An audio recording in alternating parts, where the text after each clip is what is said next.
안녕하세요. 스타일19 임광목 대표입니다. 11월 21일 목요일 오후 3시 51분 장마감 방송을 시작하도록 하겠습니다. 오늘도 시장이 좀 지겹고 재미없고 지루하고 그런 시장이었죠.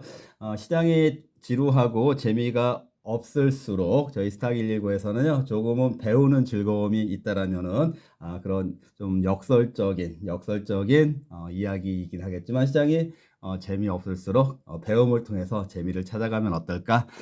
몰랐던 것을 알아두는 거, 또 시장이 어려울수록 새로운 시장이 열릴 것을 기대를 하면서 준비를 하기 위해서 무엇인가를 배워둔다라면은 그게 더 즐거운 일이 아닌가, 이런 발상의 전환도 필요하지 않을까, 그런 생각을 해봅니다.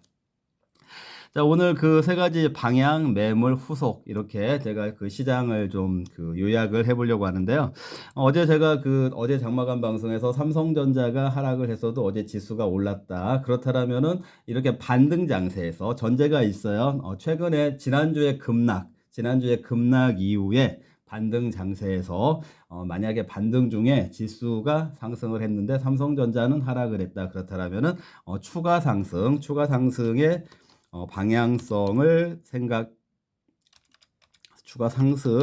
방향성을 생각하셔도 된다라고 말씀을 드렸었고, 오늘 여러분들이 어떤 걸 목도했습니까? 삼성전자가 어제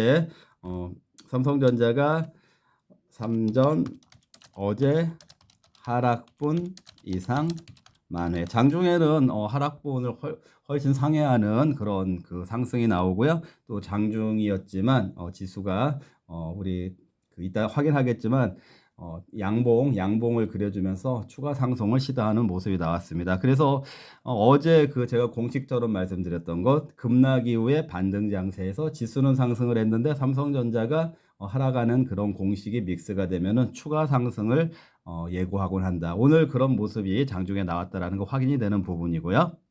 그게 지금 진행이 되고 있는 시장의 방향성에 대한 부분이 되겠고요. 자, 그런데 어제도 제가 그 가장 피처링을 할 수 있는 그 하나의 그 키워드로서 매물 소화, 물량 소화 이런 얘기를 말씀드렸었죠. 근데 오늘도 역시 그 매물, 즉 오늘 반등 삼성전자의 상승과 지수의 그 추가 상승 이런 과정에서 확인이 되는 부분들, 코스피 2500, 그리고 삼전 57,000원. 네. 이 매물이 역시 참 만만치 않구나. 이런 그 느낌을 받았습니다. 이런 피부에 전달되는 시장의 그 느낌을 받았습니다. 그래서 역시 아직도 매물 소화에 많은 그 어려움이 있구나. 특히 그 삼성전자가 이번 주 월요일 날 장중에 잠깐 200만 주 이틀 연속 200만 주의 외국인 순매수 200만 주대의 외국인 순매수가 있었었지만 그날 장마판부터 해서 그 다음 날까지 해서 다시 순매도로 전환이 되었고요. 또 오늘까지도 외국인들이 매도가 이어지고 있기 때문에 이 코스피 2,500과 삼전 그 5,700원대에서의 이 매물대가 만만치 않구나. 이게 좀 확인이 되는 그런 장세였습니다. 자, 그런데요. 이렇게 이제 이런 그 매물대가 확인이 되고 나면 여러분들도 느끼시겠죠. 오늘 시장에서 아마 느끼셨을 거예요. 시장이 좀 다시 좀 어려워지려나 보다. 이런 것이 어떻게 보면은 어떤 피부로 느껴지는 저도 그런 걸 느꼈어요. 시장이 좀 힘이 좀 빠지려고 하는구나. 이런 상황이 느껴졌는데요. 근데 또 이런 측면도 우리가 한번 생각을 해볼 필요가 있어요. 이렇게 그 방향을 유지하다가 이 매물에 봉착을 하면서 힘이 없어지는 것 같은 그런 국면에서요. 갑작스럽게 발생하는 것이 후속적인 어떤 그 호재성 그 재료의 출현. 이렇게 한번 써보겠습니다. 출현이 되겠죠? 출현. 자, 이게 무슨 말이냐면요. 지난주 금요일 날 이후에 갑작스럽게 삼성전자 자사주 매입 10조 원 규모의 자사주 매입 그 호재가 나왔잖아요. 그런데 이제 그런 거 그 호재를 바탕으로 해서 이런 방향으로 해서 지금 그 단기에 좀 상승을 하는가 싶더니 이 매물벽에 봉착을 하고 있는데 이 매물벽이 봉착을 하면서 그 시장 자체가 좀 힘이 좀 없어지고 다시 어려워지려나 보다 이런 느낌을 우리가 다 같이 느끼고 있는 그런 상황에서 경험에 의하면은 의도치 않았던 예상치 못했던 그런 그 호재성 재료가 갑자기 나오는 경우도 있었거든요. 그래서 저는 오늘 이 방향과 매물과 혹시라도 돌발적으로 어떤 그 삼성전자 자사주 매입에 이어지는 후속 어떤 호재 같은 것이 돌발적으로 나올 수도 있는 그런 개연성이 있어 보이는 느낌을 받았습니다. 이건 저의 개인적인 경험에 의한 그 장세들이 흘러가는 그런 국면마다 호재가 나타나기도 하고 악재가 나타나기도 하는데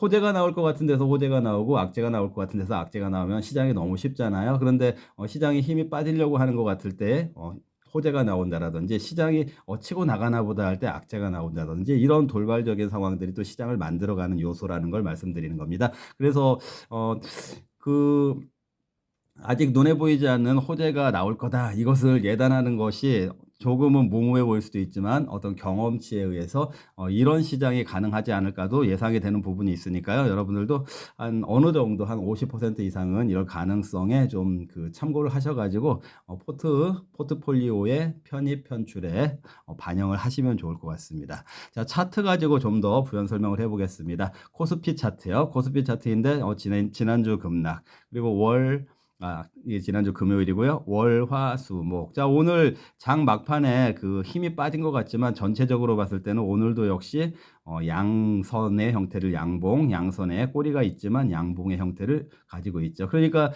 역시 방향은 추가 상승을 시도를 했구나. 이걸 알 수가 있는 그런 차트의 모습을 보여주고 있고요. 그래서 오늘 이렇게 꼬리가 형성이 됐기 때문에 좀 힘이 빠지고 아까 말씀드렸던 것처럼 그 매물벽이 상당하구나 이런 것이 느껴지는 상황에서요. 이게 이제 제가 말씀드렸던 코스피 2550, 삼성전자 6만 원, 현대차 기준으로 한다라고 하면은 23만 원 정도 이 정도의 그 정상적인 가격대의 복원을 위해서 즉 이 코스피 차트가 추가적으로 이렇게 올라가려면은요. 이 국면에서 올라가려고 한다라면은 아까 말씀드렸던 것처럼 돌발적인 호재성이 나와야 가능하지 않을까 이렇게 생각이 되는데요. 저는 그럴 가능성이 있을 거라고 조금은 생각을 하고 있습니다. 다 같이 지켜보도록 하겠습니다. 오늘 시장 여기서 이렇게 정리를 해드렸고요. 내일 금요일 날 그 장마감 방송이 있을 수도 있고 없을 수도 있고 만약에 특별한 내용이 있으면 있을 것이고 만약에 특별한 내용이 없다라고 하면은 주말 스페셜에서 이어서 한꺼번에 모아서 여러분들께 다시 만나 뵙도록 하겠습니다. 네, 오늘 여기서 마무리하겠습니다. 시청해 주셔서 감사합니다.